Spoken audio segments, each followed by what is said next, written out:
नमस्कार। गायत्री विद्या मंदिर उच्च माध्यमिक विद्यालय सांचौर के यूट्यूब चैनल पर आपका स्वागत है। प्रिय विद्यार्थियों, आज हम अलोपी संस्मरण जो है महादेवी वर्मा जी का, उसका भाग 4 पढ़ेंगे।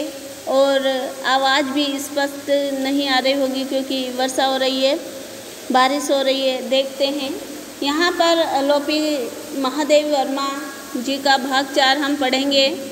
इसमें अब तक हम पढ़ चुके हैं। अलोपी जो है नेत्रहीन है और अलोपी देवी की कृपा से पैदा हुआ है, यानी अलोपी देवी का वरदान है, इसीलिए उसका नाम अलोपी दीन रखा गया। यहाँ पर अलोपी जो शीर्षक है क्यों रखा गया है, हम देखते हैं क्यों रखा है। क्योंकि अलोपी देवी के वरदान से उत्पन्न हुआ पुत्र जो है उसका नाम अलोपी दीन रखा है। और किस प्रकार से अलोपी कर्तव्य का पालन करते हुए स्वाभिमान पूर्वक आत्मनिर्भर रह कर के जीवन यापन करता है, यह संदेश या हमें इस संस्मरण से मिलता है। यानी हमें इससे प्रेरणा भी मिलती है इस संस्मरण से कि जिस प्रकार से अलोपी नेत्रहीन होते हुए भी कर्तव्य परायणता के साथ स्वाभिमान पूर्वक जीवन यापन करता है, आत्मनिर्भर रह कर के किस प्रकार से अपनी जीविका चलाता है, जीवन यापन करता है, इसी प्रकार से व्यक्ति को चाहे परिस्थितियां कैसी भी हो, संघर्ष करते हुए जीवन अच्छे से जीवन यापन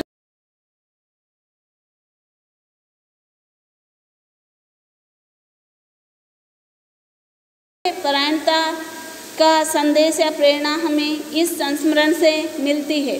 यहाँ पर भी अलोपी जो है नेत्रहीन है, अंधा है, फिर भी एक बार वो महादेवी जी से मिला और वहाँ उनके जो महिला विद्यापीठ है वहाँ छात्रावास में गांव की ताज़ा सब्जियां लेकर के जाता है और महादेवी जी को बताता है कि वो यहाँ की बच्चियों के लिए, लड़कियों के लिए ताज़ा सब्जियां लेकर के आएंगे।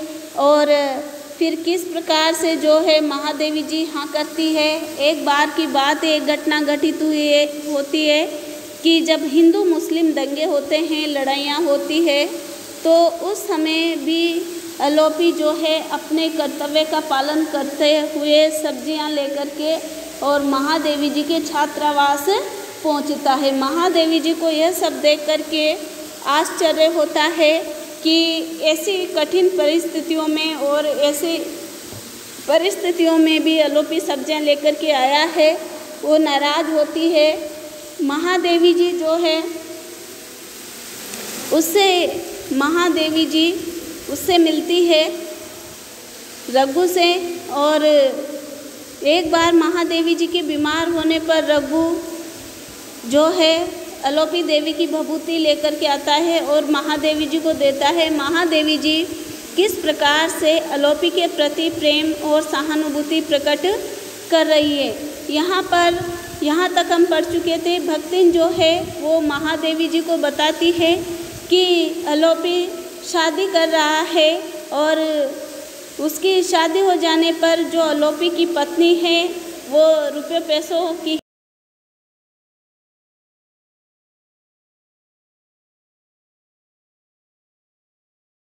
उसकी पत्नी जो है सभी जो चीज़ें हैं, जो रुपए हैं, सभी को जो वस्तुएं हैं समेट करके ले जाती है, यानी घर छोड़ करके चली जाती है।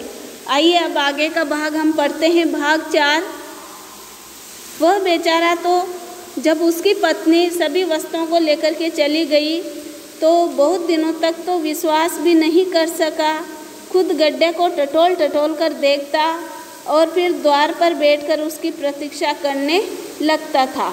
जब परोपकारी पड़ोसियों ने, परोपकार यानी दूसरों की सहायता करने वाले परोपकारी पड़ोसियों ने उसकी विश्वास की शिला को युक्तियों की एक एक मर्म भेदी सुरंगों से उड़ा दिया, तब वह बीमार पड़ गया।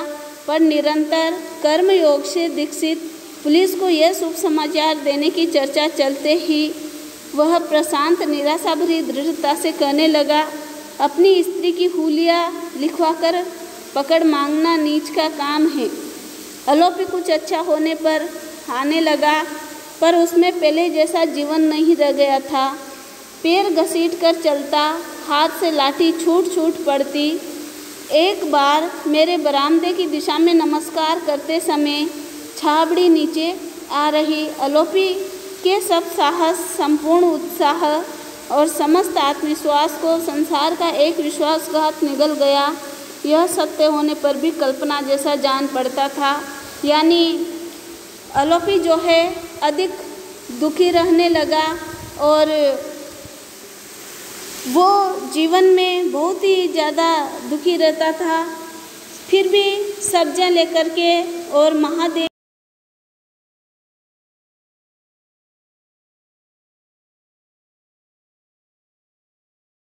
लेकिन वह अब गूंगा भी हो चुका था। कैसे, स्पष्ट कीजिए। क्वेश्चन बन रहा है हमारा, किस प्रकार से।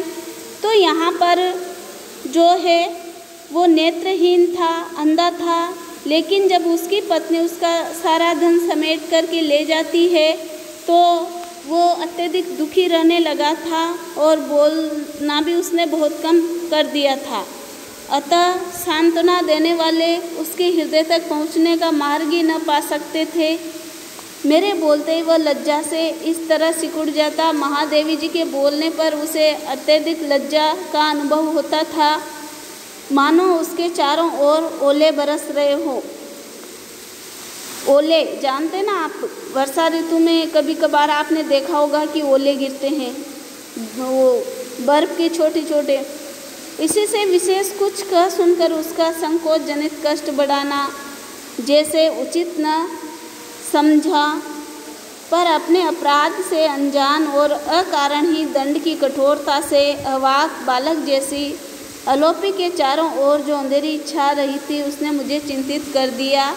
यानी अलोपी जो है किस प्रकार से चिंता में डूबा हुआ था उसकी पत्नी के सब कुछ ले जाने पर, और उसने बड़ी ही मेहनत से, बड़ी ही कठिनाई से, नेत्रहीन होते हुए भी, अंधा होते हुए भी रुपए कमाए थे, धन कमाया था, और उसकी पत्नी सब कुछ समेट करके ले जाती है तो अलोपी अंधा ही नहीं गूंगा भी हो गया था, क्योंकि अब वह बहुत ही कम बोलने लगा था।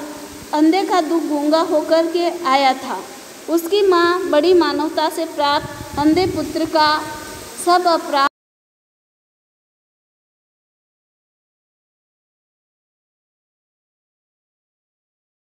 थी, जैसे कि उसने अलोपी से मना किया था शादी करने के लिए, फिर भी उसने उसकी माँ की बात को नहीं माना, शादी की, तो यह सब वो भूल गई थी। पर हठी पुत्र ने अपने आप को क्षमा नहीं किया। लेकिन जो हठी पुत्र था, कौन? अलोपी, जिसने हठपूर्वक विवाह किया माँ के मना करने पर भी, उसने अपने आप को क्षमा नहीं किया। अतः उन दोनों का करुण मधुर अतीत फिर न लौट सका। फिर उनका जो अतीत था फिर लौट करके वापस वैसा नहीं रहा आया। मैं दशहरे का अवकाश घर पर ही बिता रही थी। यहाँ पर महादेवी जी अपने बारे में बता रही है कि दशहरे का अवकाश घर पर ही बिता रही थी। अलोपी एक दिन तरकारियाँ देकर संध्या समय तक मेस में ही बैठा रहा। अलोपी जो है एक दिन सब्जियाँ देकर के और शाम तक जो छात्रावास की मेज़ थी जहाँ पर खाना बनता है, मेज़, उसी में बैठा रहा।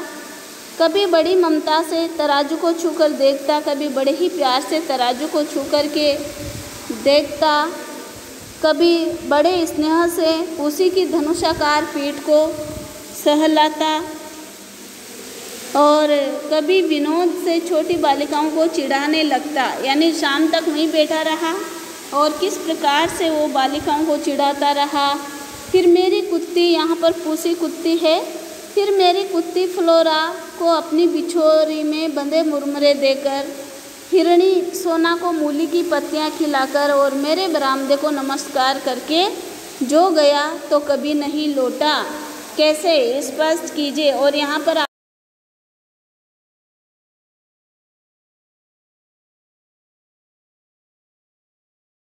आया था, उसमें आपने 11th में पढ़ा होगा, मेरे परिवार में। तो यहाँ पर जब बरामदे को यानी महादेवी जी को नमस्कार करके अलोपी गया तो फिर वो कभी नहीं लौटा। तीसरे दिन रोने से सूजी आँखों वाले रघु ने समाचार दिया कि उसका अंधा दादा बिना उसे साथ लिए ही न जाने किस अज्ञात लोक की महायात्रा पर चल पड़ा। ध्यान दीजिएगा, यहाँ पर ये जो है अलोपी के लिए ऐसा क्यों कहा है कि वह न जाने किस अज्ञात लोक की महायात्रा पर चल पड़ा। कैसे, ऐसे स्पष्ट कीजिए कैसे? यानी कि उसकी पत्नी के सारी वस्तुएं, सारे पैसे, सब कुछ अपने साथ ले जाने पर और घर छोड़कर चले जाने पर वह अत्यधिक दुखी था, अत्यधिक चिंतित था। और एक दिन जब शाम के समय वो महादेवी जी के छात्रावास में आता है सब्जियां लेकर के, तो शाम तक वहीं रुकता है। फिर वह उसके बाद वहाँ पर कभी नहीं आया।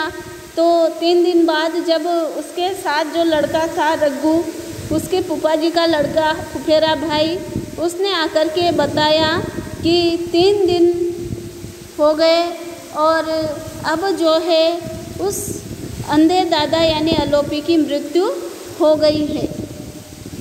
अज्ञात लोक की महायात्रा पर चल पड़ा, अर्थात अब उसकी मृत्यु हो चुकी है। ऐसे ही अचानक तो वह यहाँ भी आ पहुँची। इसी से विश्वास होता है कि वो बिना भटके ही अपने गंतव्य तक पहुँच जाएगा। गंतव्य यानी अपने लक्ष्य तक पहुँच जाएगा।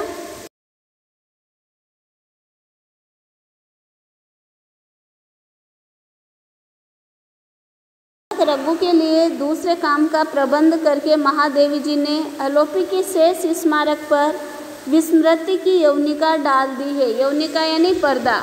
जो भी स्मृतियाँ महादेवी जी को रह करके जो याद आती थी अलोपी की, तो बाकी और बातों पर तो उन्होंने पर्दा डाल दिया, अर्थात अभिव्यक्ति नहीं दी है। पर आज भी दिल्ली की ओर देखते ही मेरी दृष्टि मानो एक छाया मूर्ति में पूंजीभूत होने लगती है। यानी महादेवी जी को जो है रघु की परछाई दिखाई पड़ती है, उसकी स्मृतियाँ उन्हें ताज़ा हो आती है। फिर धीरे धीरे उस छाया का मुख स्पष्ट हो चलता है। उसमें मुझे कच्चे कांच की गोलियों जैसी निष्प्रभ आँखें भी दिखाई पड़ती है। निष्प्रभ यानी तेजहीन, यानी अलोपी क्या था? अंधा था। उसकी आँखों में तेज नहीं था, चमक नहीं थी, निष्प्रभ थी। फिर पिचके गालों पर सूखे आंसुओं की रेखा का आभास मिलता है। तब मैं आँख मलमल करके सोचती हूँ, नियति के व्यंग्य से,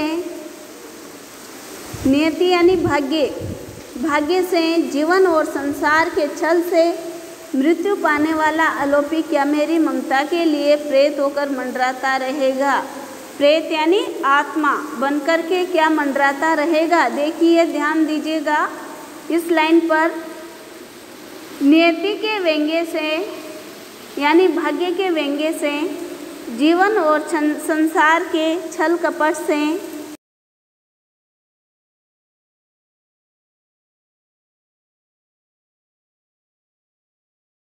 भटकता रहेगा, मंडराता रहेगा, यानी मेरे इर्द गिर्द घूमता रहेगा।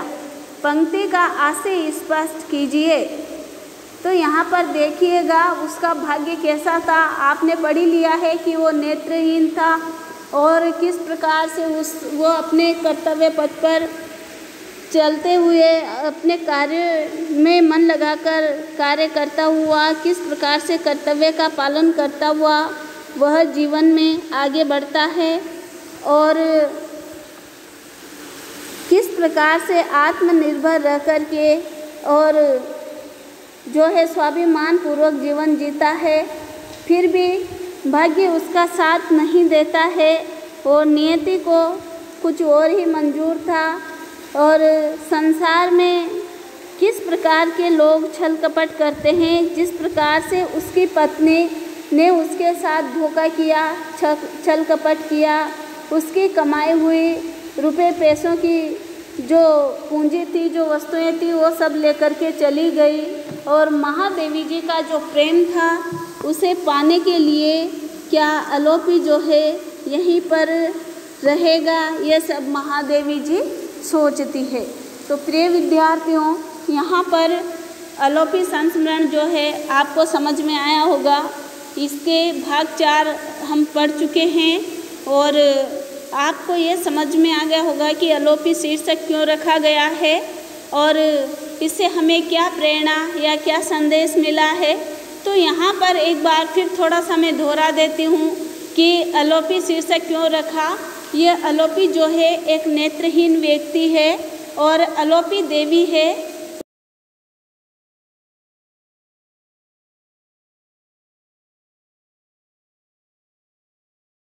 और इसका नाम अलोपी दीन रख दिया जाता है।